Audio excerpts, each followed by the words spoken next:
Hi there, I'm Sam. And I'm Kylie. And this is Crying in the Walk-In.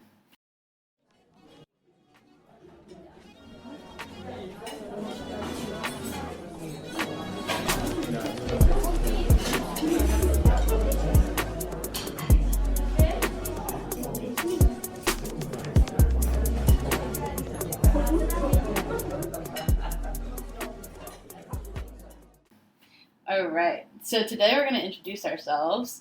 I'm Sam. I've been working in the restaurant industry in Seattle for about 10 years. I've only been bartending for about 3, but I've worked in like every type of cocktail bar you can imagine at this point. Dive bars, cocktail bars, Italian restaurants with a bar. What about you, Kylie? How long have you been in the industry?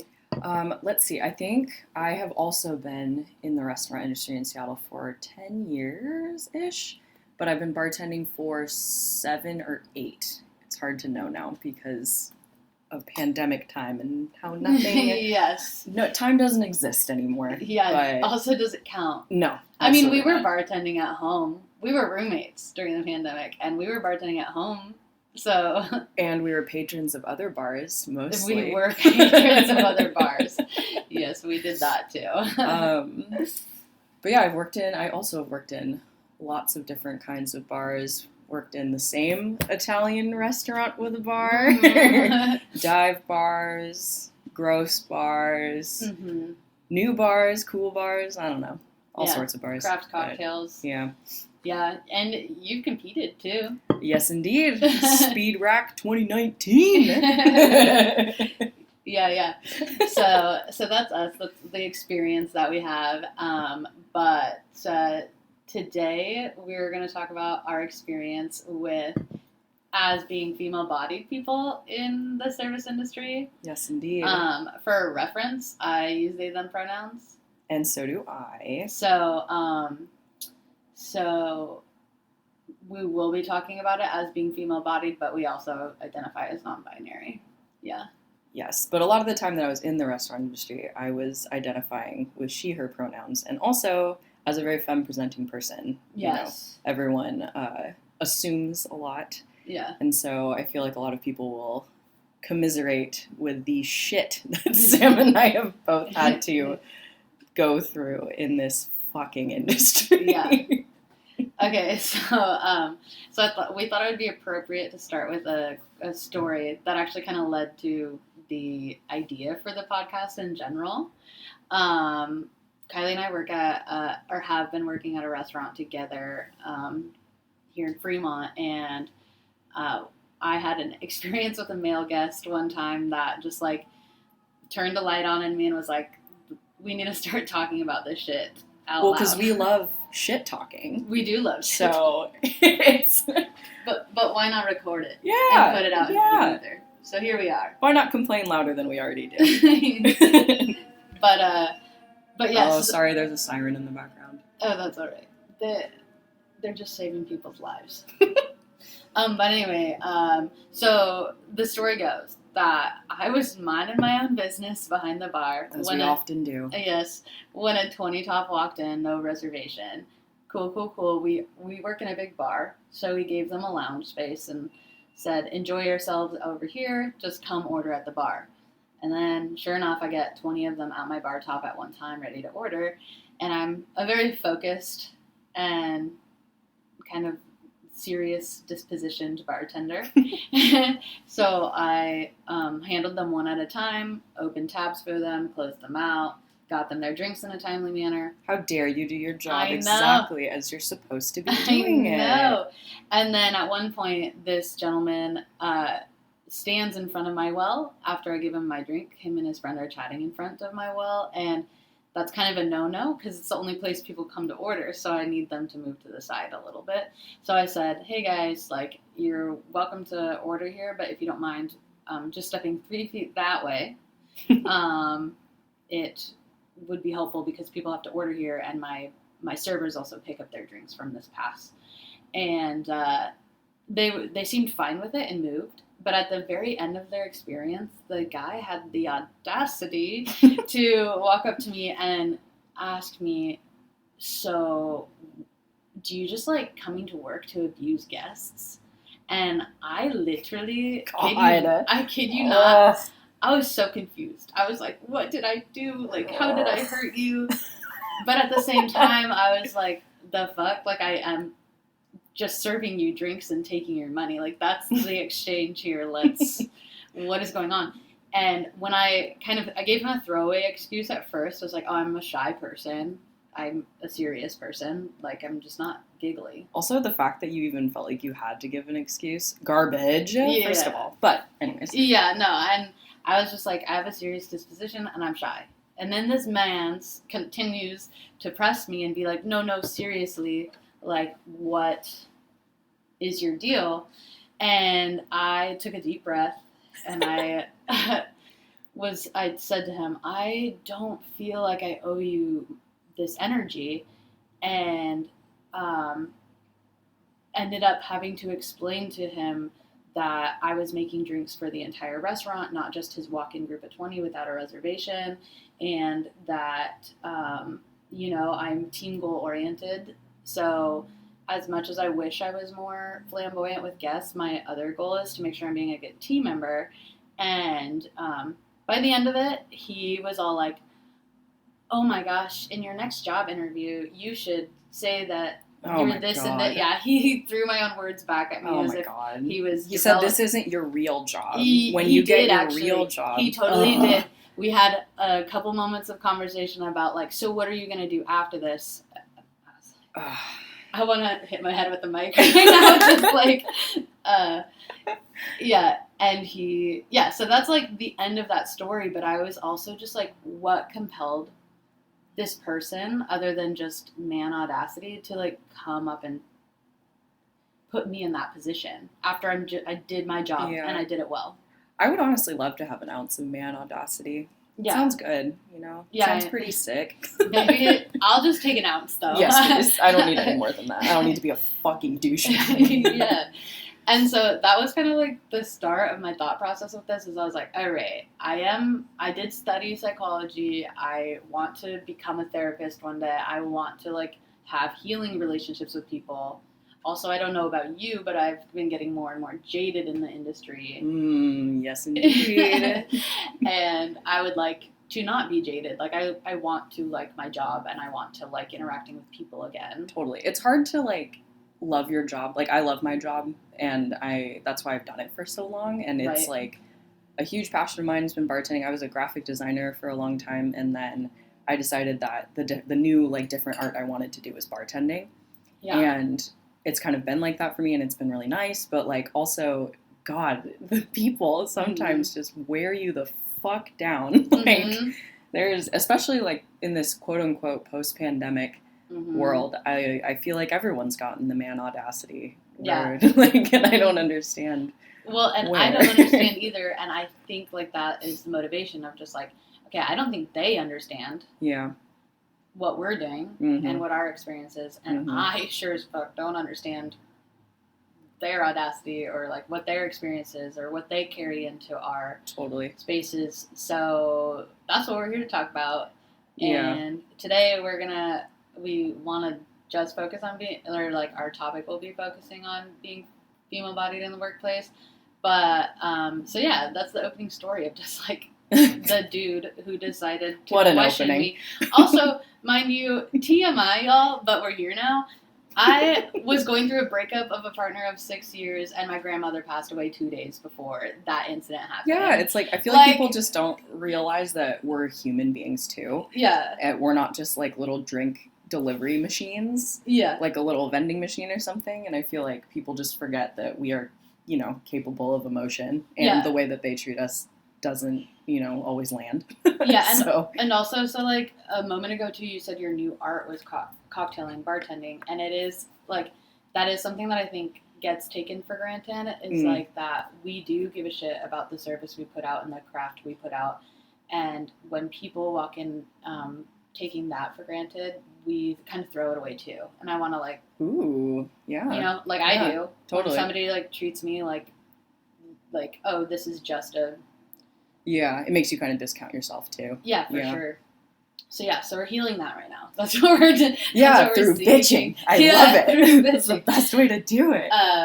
But yeah, so have you had, like, what's the most common experience with, or like the most common concern about being female-bodied in this industry? God, I feel like people just talk to me in a very, I don't know, problematic way at some times, mostly just because as a female presenting, like, person of color, yes, with a lot of tattoos and like piercings, and like I have a very I'm not going to say resting bitch face, but I kind of do, because I get really like weeded and really focused, and especially when I'm super busy, I just like don't know how to make my face smile because I'm like concentrating basically. But I feel like a lot of times people just come at me with way more attitude than they need to, or they like automatically assume that I'm mean, or they automatically assume that I'm like a rude bartender, or I'm like a total bitch or something. But generally I'm like being very nice to people, and I will smile at people and whatnot, and like when I'm talking to them and like joke with them and laugh with them. But like the initial assessment of me, I feel like tends to be very judgmental. Yeah. For whatever reason, I guess I get it, but also at the same time I don't. Well, okay, but let me interject here. The reason I don't get it and why this conversation is important is because what that man was trying to say to me that day was, you should smile more. Yeah, boiled down to it. Yeah, basically. And he said that in a 15-minute conversation when he could have just said, you should smile more, and then I could have just brushed it off and moved along. Yeah. And then the other point, too, is that I know so many male bartenders that have the same disposition that you and I have, and don't get the same response from guests. There's so many male presenting bartenders as well who like look like me, like, I mean, obviously not exactly the same, but but like look similar to me. Like a lot of bartenders, especially in Seattle, have hella tattoos. Yes. And I've seen other bartenders literally be so fucking rude to their guests. Oh my like, God. Male bartenders just like abuse the shit out of their guests, but they get laughs from the guests, or like smiles, and like, or like the guests like love to give them more attention because they're like, I want the bartender to love me. Yeah, it's like, oh, we're friends now. Yeah, we're friends now because he's giving me shit. And the double standard is a little frustrating just because of the fact that like, you know, I fucking love talking shit to people, and like to the right guest, you totally can, you know, like some dudes also just like crave a female bartender being mean to them for some reason. Yeah. But like, I don't know, it's very frustrating because I've had a lot of like coworkers too watch and be like, that man treated you like shit, but he was so nice to me. Yeah. And I'm like, I don't know, like internal bias of some sort. Yeah. I'm not sure, but like, it happens pretty much at least once or twice a week to me, if not more. Like, that's a very conservative number. Yeah, but I would agree with that. But yeah, no, so I think that's why this conversation is so important, is because it's not that we truly are, like, bitches. It's literally we are very nice people. Yes, it's just that we're perceived. Sam and I have been friends for 11 years now, and I am here to say they are a very nice person. So I think he's a very nice person too. That's why we're here. Yes. But yeah, so we okay, so then other concerns about being a woman in this fucking industry is this late night. Oh God, it's alcohol.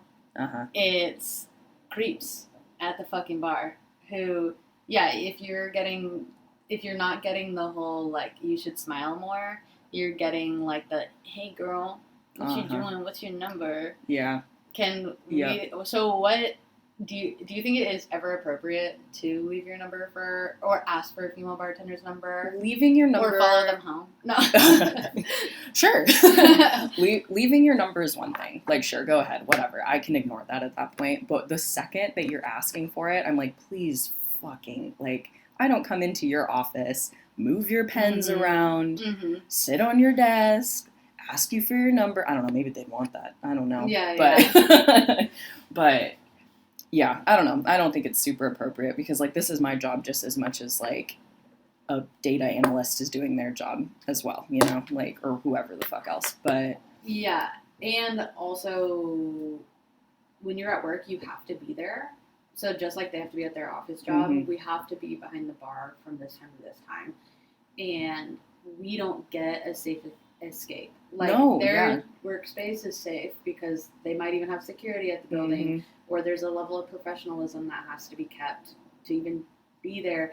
And I'm not saying that icky things don't happen in those workspaces, but in restaurants and bars, it's particularly uncomfortable. Like, I know so many female servers. I actually just had a conversation last night with another female server who's going through a stalker situation and had to be moved to another house in the company because and one of my other best friends, we had to 86 a guest because he started stalking her. And it's just like, it happens a lot more than you think. Yes, working in like a public space.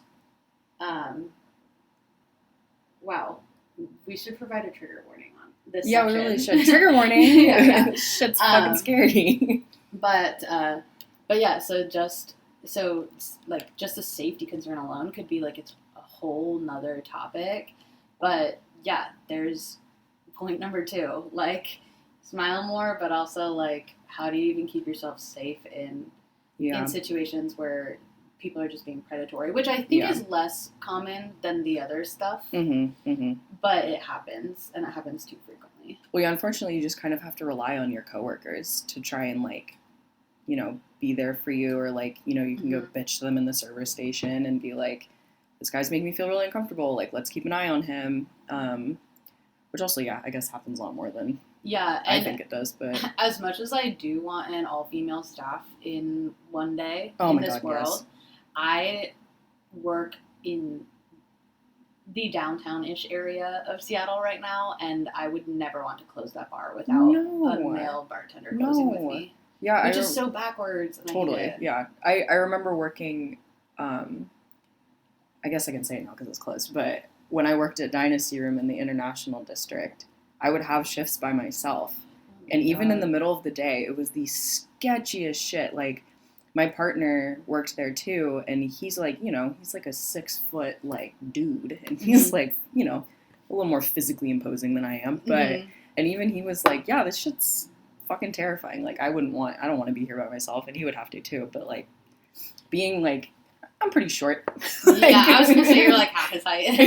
No. You could, like, throw me in the back of a van. Yeah. I probably wouldn't be able to do very much about it. Yeah, which is so stressful. But,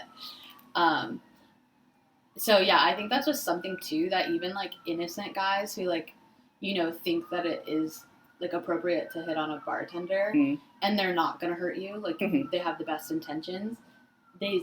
One thing that I want guests to understand is, like, that this has to be a safe space for the people who have to be here. You do not have to be here. You can escape this space, but I have to be here to do my job. Yeah, well, and especially too, like, I'm gonna, honestly, like, in that kind of situation, I'm just gonna assume the worst. I'm gonna assume that you're a creepy weirdo. And you're gonna murder me. And that you're gonna murder me or follow me home or something. I'm not gonna, like, be like, oh, he's probably a nice guy. But when you are a female-bodied person, you kind of have to, your brain automatically just goes to the worst possible scenario in, like, the interest of self-preservation. Yeah, because of statistics. Yeah, and because of, like, you know, past experiences, and, like, has been people who have, like, threatened to follow me home or, like, wait for me after my shift and, like, kill me or something like that. Yeah. Which one time actually even happened to me in broad daylight, which was fucking unbelievable. Yeah. But that's a different story for a different time. Yeah. But, yeah, I don't know. It's just, in the interest of self-preservation, I'm going to think that you're a creep first, no matter what. Yeah. Sorry. No offense. No offense. No offense. We are people pleasers. Hashtag not all men, but, you know, like, but kind of all men, honestly. But anyway, we should maybe pause there and check in with ourselves really quick. Yeah, let's do that. And then we'll finish recording in a second. Okay. Check in with yourselves, too.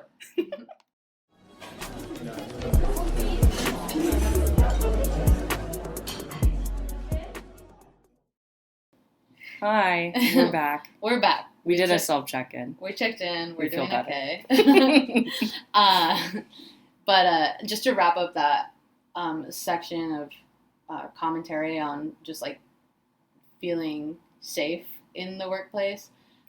We do want to recognize, like, we wanted to recognize that we know that in other industries, these are similar concerns that other female-bodied people face, other non-binary and trans folk face, also that men face, and we just think that it's important to talk about from our perspective because there is a heightened chance of harm or danger when you're anything but male-bodied. Yeah. And that's the only point that we're trying to make. But we understand that men feel unsafe or uncomfortable from guests in the workplace. Yeah, or like have been like harassed or whatnot. Mm-hmm.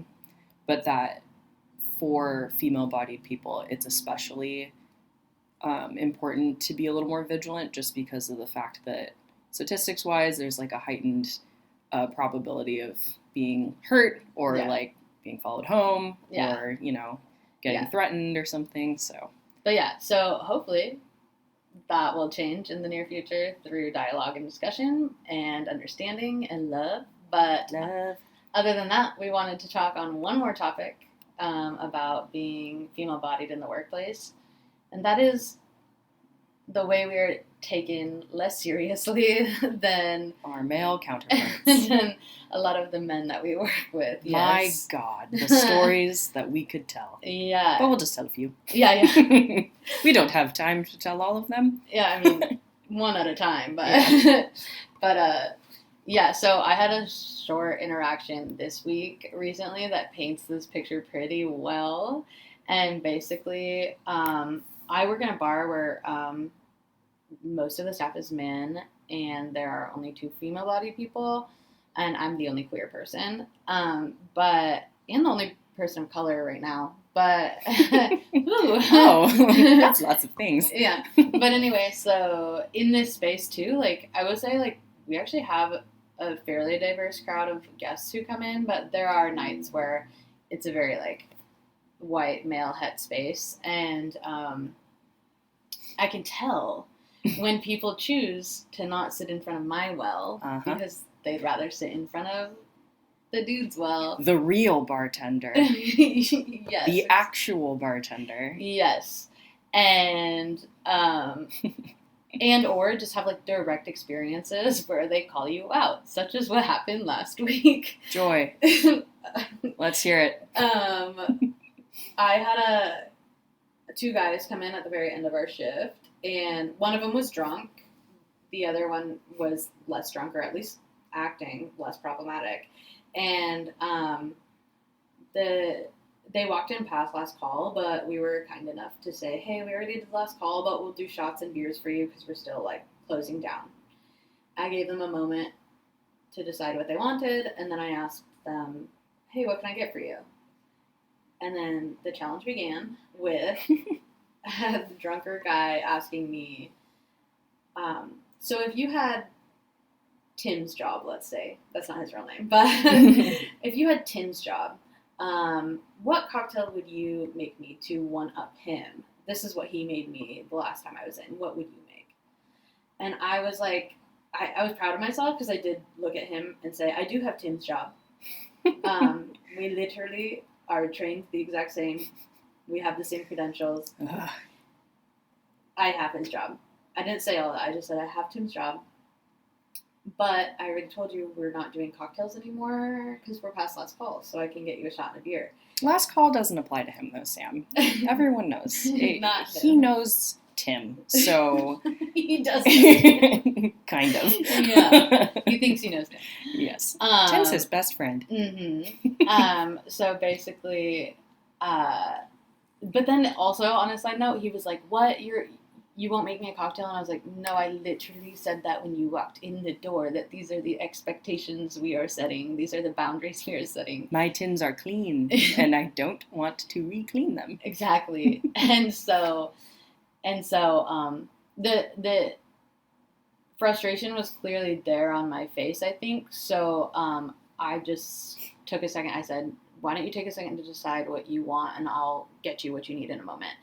But luckily, Tim, my counterpart, caught the situation, and he hopped in and took care of them, got them their beer and a shot or whatever they wanted.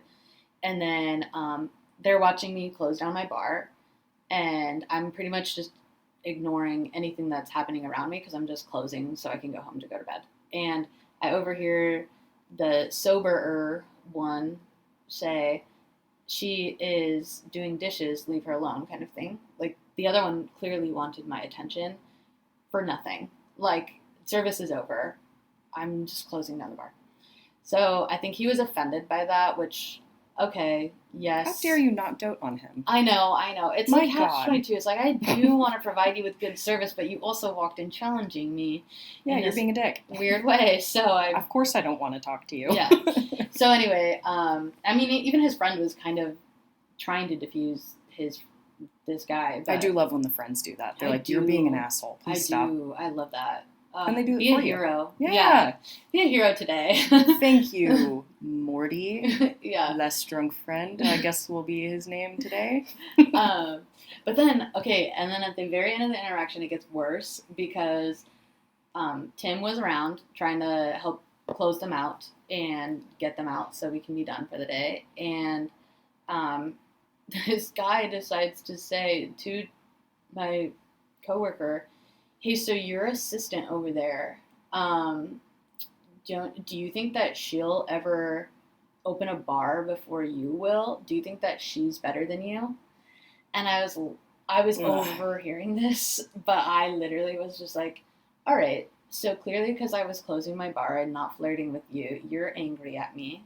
And now you're going to take it out on me via this weird challenge through my male coworker. And God blessed him. Tim, a hero. He did handle the situation really well. And he was like, first of all, not my assistant. That is my colleague. And they are a great bartender. Da-da-da-da. And then they were also really caught off guard because they were like, oh, they use they, them pronouns. And I was like, oh. Tim was like, yes. We'll edit that out. Yeah, we'll put a bleep in there. but anyway, so it was like at the end of the day, I was like grateful to have the coworker that I did, a cishet white man, like step in and be like, no, they deserve to be here.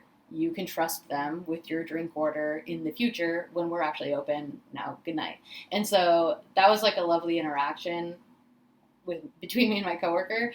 But truly, how often I feel that people see me and they're like, oh, they do not know what they're doing. Yeah. It's also like something to be said for the fact that they only took you seriously once your coworker, who is a white cis male, decided to say something for you. Yeah. It's like a little upsetting that they wouldn't just take what you said and just be like... Yeah, because at the beginning of the interaction I said I do have Joe's job. Yeah, that they're like, no, you don't. You're just saying you do. Yeah. Yeah. And then you silly little girl. Yeah, I know. Oh, God. But yeah, what are your experiences with that? I feel like that's happened to me a lot too. My personal favorite is lots of times at a previous bar I worked at, men would come in. It's usually like older white men generally, would come in and sit down at my bar and be like, can you tell the bartender to make me an old fashioned? And the other quote unquote bartender in my vicinity was actually my bar back. But that's fine.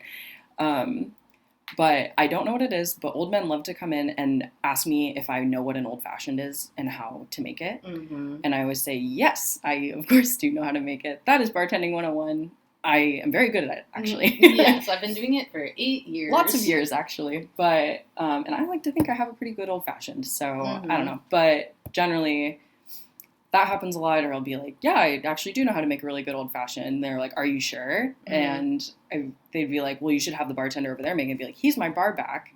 I am the bartender right now. Yes. I'm actually one of the bar managers, and I do know how to make an old-fashioned. Say it louder for the people in the back. And it's always super gratifying when they're like, oh, okay, okay, interesting.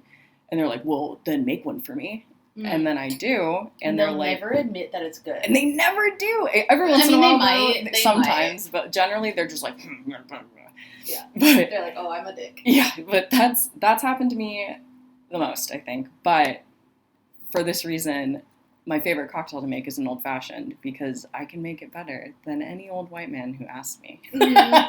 I mean, yeah, that's also the other. Yeah, that's also the Which other sounds thing. so douchey, but it's true. I mean, if you don't want my old fashioned, go home and make your own, and let's see. Yeah, if muddle it's- your cherries and oranges in it, and like And shake it in your a sugar cocktail. cube. Yeah, and your sugar cube, and call it a day. Yeah. Or you could have my professionally made one Yeah. that I honed over 8 years of bartending. Yeah. That's fine though. You do you, boo. Yeah. Jeez Louise. And at some point we'll talk cocktail recipes, but yeah, I don't know. It's just like we've learned from other I love listening to other bartenders teach me. You've been a mentor to me at one point. I have multiple mentors throughout my time bartending. I put in effort to learn things, and we don't do bartending college anymore, which is something that I'm really curious about. Mhm. That used to be a thing, Mhm. but we still put in the time. Yeah, and we effort. take our job really seriously. Okay, Kylie's stack of flashcards that they first gave me when I first started bartending is literally like 5 inches tall. Yeah. Just cocktail recipes that they were learning.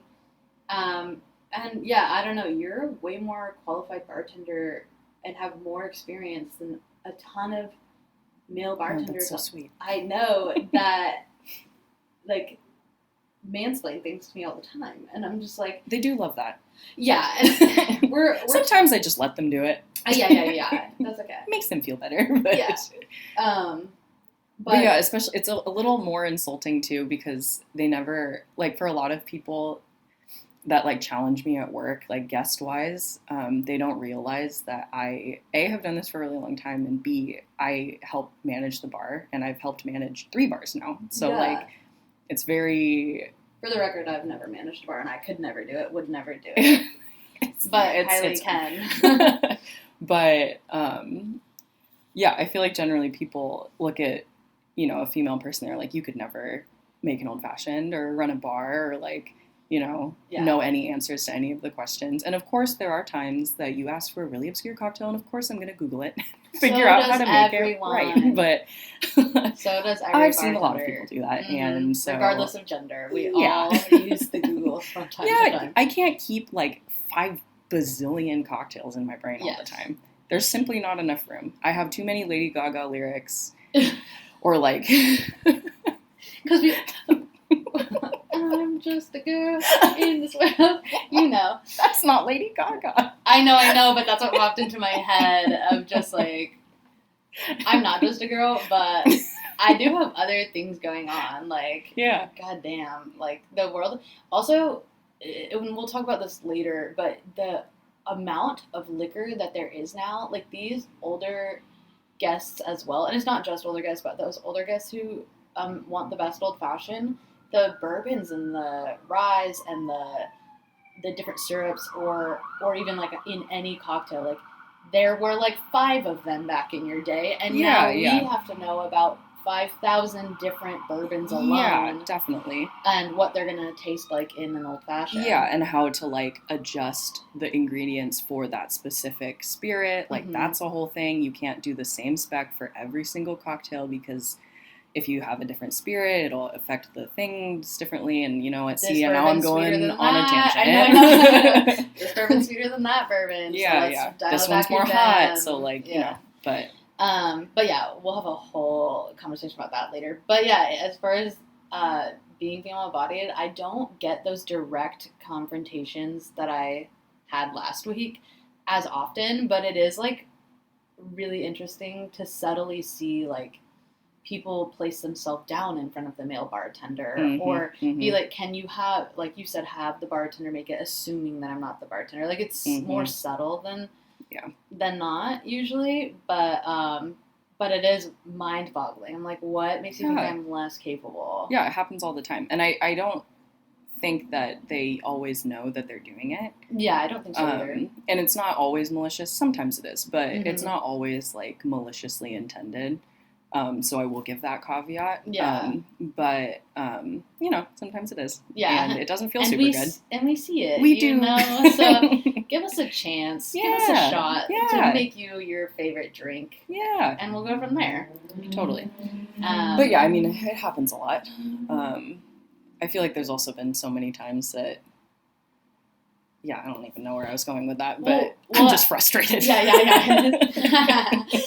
Woo, we've hyped ourselves up. Ooh, yeah, I'm very angry. But to bring this back around too, it's totally just like, I do think there is a little bit of like grace that we owe our guests and understanding, and they owe us like, if we're asking for that, like I owe it to them to give them a little bit of grace. So even with our gentleman at the beginning of this episode who decided to challenge me a couple months ago, and started this whole thing, he, I think he was perturbed that I, asked him to step out from in front of my welt so that way service can go smoothly. And I get it. I think it's just like an insecurity. Like he got more defensive after that because I think he was just insecure because he thinks he offended me. And then when I How dare that lady tell me what to do? Yeah, and then I spoke to him and I've offended him now. And hopefully at some point it's like more comfortable to just have candid conversations with guests and be like, hey, like I do know how to make an old fashioned. Like, would you mind me making it for you? Or should I call in our other bartender who's not on the clock right now? Yeah. I'm going to call someone really fast. Yeah, let me use one of my lifelines.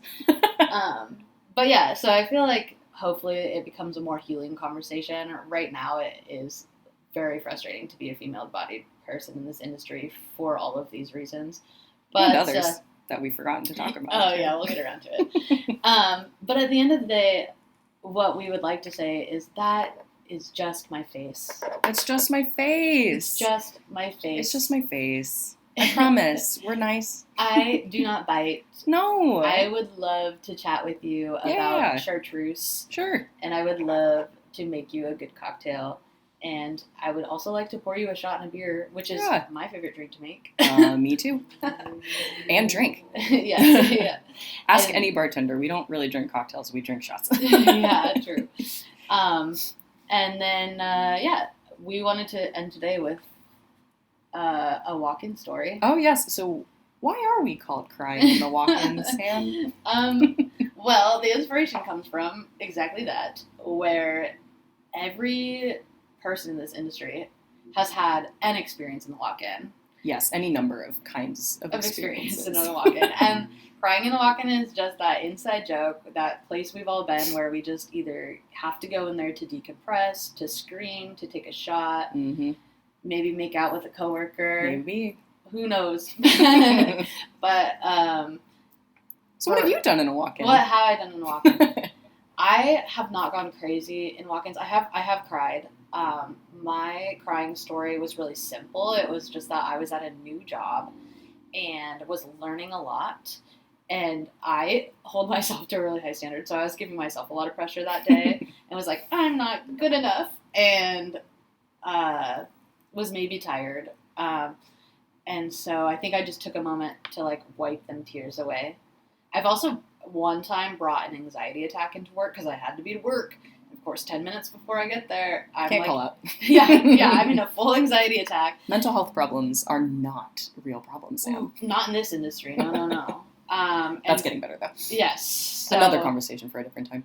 Yeah, so those are the 2 times I've cried in a walk-in. Like, me bringing my outside anxieties, and then once getting frustrated with the workload and feeling not good enough, and just taking a second to cry. Mm-hmm. And then you pop right back out, and you are fresh-faced like a baby. Mm-hmm. Nothing's wrong. Have you? The consummate professional. You said you haven't actually cried. I don't think I've ever cried in a walk-in. I feel like I probably have, and maybe I've like repressed it. Sure. So that's super possible. But I definitely have had deep breaths in the walk-in. Yes. I've had a lot of like upset almost tears in the walk-in. One time my other coworker and I were stuck in the middle of a very busy event in Fremont in the summertime. Mm-hmm. I can say it. It's solstice. Yes. It was crazy. And both of us just were like, we need to go in the walk-in for a second. So we went in, we shut the door, and thank God walk-ins are soundproof because we just screamed for like Are they really 2 seconds. soundproof? Generally. I really hope so, because really hope so. otherwise someone's going to think I was getting murdered. Screaming, yeah. But it's I might do it more knowing that. I know, but it's a very cathartic place. Mm-hmm. I've safe definitely space. it's so It is nice, a safe space. and it's cold. Generally, you're hot when you're working because you're just running around. But it's a very nice place to cry if you choose to do so. It's also a great place to do shots with your coworkers. Yes. Or as you may hear it called, safety meetings, when you're feeling unsafe and you need to go have a safety meeting with everybody. Yeah. Don't snitch on us, though. That's not, never mind, that's not what's happening. Snitches get stitches. I have never once shot a shot in a... I have never once taken a shot in a walk-in, all right? For legal purposes. Not even with me. Never. No, not even once. No. You know what the worst is when your job doesn't have a walk-in? So currently, my job does not have a walk-in. And the only space that we do have that is ours is like an attic space that you have to pull a whole ladder down for. No. It's not worth it. I usually just go outside and deal with my emotions. Yeah. But that's still very public. Oh, yeah. So, yeah, it is the worst not having a real walk-in at. Yeah, because then where are you going to go when it's summer and it's really hot and you are overstimulated? We have single-stall bathrooms. It's not going to deal with the heat, but you can cry a little. That's true. That is always nice. And then you can, check afterwards, make sure you don't look crazy. All right, and then I have never hooked up, unfortunately, with a coworker in a walk-in. I have not either, but I do know lots of people who have. Yeah. I mean, they don't lock from the inside, so it's kind of still a risky move. Yeah, because anyone could come in that needs an orange. Yeah. Or Could you imagine? I need another orange to peel for this old-fashioned I'm making. Someone's fucking in the walk-in with the old-fashioned. But, yeah, I've never done that, but I have heard stories. I think, all kinds of shenanigans happen in the walk-in, and that's what we're... Oh, yeah. I'm sure people do drugs in the walk-in all the time. Yeah, for sure. So... Again, for legal purposes, I don't know anybody. I've never heard of that. But if you have a story about your walk-in experiences, have you cried?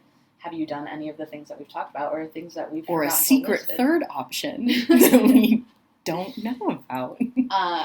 Or were you just doing normal things, like unloading produce? That's okay, too. Doing your job.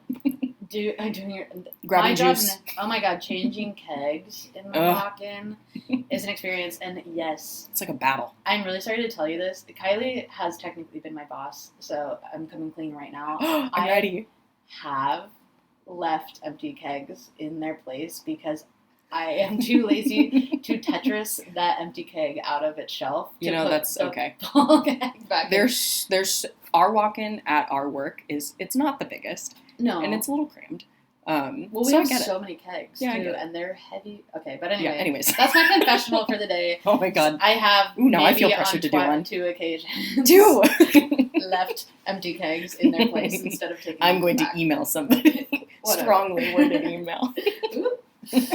But yeah, so if you have any stories about your walk-in experiences, you can send them to us. We right now have Crying in the Walk-in pod.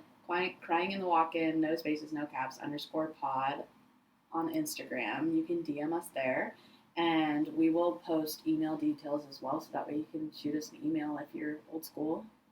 And we would love to read your stories on here and maybe do one an episode, we're thinking. Yeah. Tell us about your walk-in experiences. Hell yeah. I'm nosy. I know. I'm so nosy. I want to hear. Yeah, please. Nothing really happens in my life, so I kind of need... That's not true. Okay.